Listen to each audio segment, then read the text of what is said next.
সারা দেশের মতো নোয়াখালীতেও চলছে ভোটের উৎসব। গণসংযোগে ব্যস্ত প্রার্থীরা নারীদের উন্নয়নে তারা দিচ্ছেন নানা প্রতিশ্রুতি। তবে জেলার নারী ভোটাররা এবার নিজেই প্রার্থী নির্বাচন করতে চান।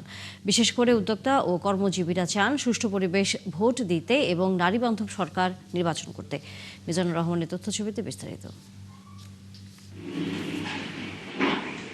কেয়া কর্মকার নোয়াখালীর চৌমোহনীর হক মার্কেটে একটি বিউটি পার্লারের পরিচালক এবং একজন নারী উদ্যোক্তা। নিজে স্বাবলম্বী হয়ে এলাকার শিক্ষিত নারীদের আত্মনির্ভরশীল হওয়ার পথ দেখান তিনি। এই উদ্যোক্তা এবার আগ্রহী ভোট নিয়ে। সুষ্ঠু পরিবেশে ভোট দিতে চান তিনি, পাশাপাশি চান নারী বান্ধব সরকার। দিন দিন যে পরিমাণে জিনিসপত্রের দাম বাড়তেছে, ওই ক্ষেত্রে আমাদের প্রোডাক্টগুলো যেভাবে বাড়তেছে, তো আমরা এইভাবে যদি বাড়তে থাকে তাহলে তো আমরা ব্যবসা করে আগায় যেতে পারবো না। তো এই জন্য আমরা চাচ্ছি সবকিছু দেশের শান্তি হোক, সবকিছু ভালো হোক এবং সুষ্ঠু সুন্দরভাবে জানি ভোট হয়। জীবনের ডাকে আমি সাড়া দেই, আমি থামি না। ফ্রিডম স্যানিটারি ন্যাপকিন, ফ্রিডম মানে স্বাধীনতা।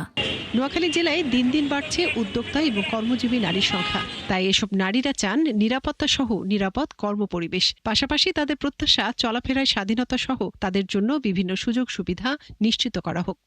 নারীবান্ধব সরকারই চাই, যেখানে নারীরা ভালো মতো কাজ করতে পারে, ডে কেয়ারের ব্যবস্থা, প্রশিক্ষণের ব্যবস্থায়, মাতৃত্বকালীন ছুটি। আমরা যেন ব্যবসাটায় ছোট পরিসরে চালিয়ে যেতে পারি, এটাই আবেদন। নারীবান্ধব যার মাধ্যমে আমরা আমাদের কর্মক্ষেত্রে এগিয়ে যাব। আমরা যারা কর্মজীবী আছি তারা যেন রাস্তায় সুস্থ স্বাভাবিকভাবে চলাফেরা করতে পারি।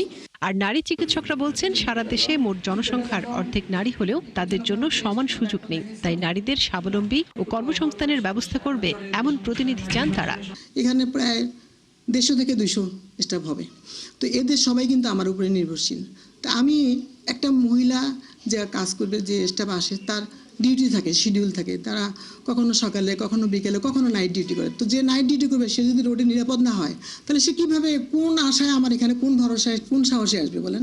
তো তাকে তো আমি নিরাপত্তা আমি দিতে পারবো না। নিরাপদ দিতে হবে সরকার। নোয়াখালীর 6টি সংসদীয় আসনে এবার মোট ভোটার 28,54,099 জন। এর মধ্যে নারী ভোটার আছেন 13,70,698 জন। মনিরা কাজুরি, 71।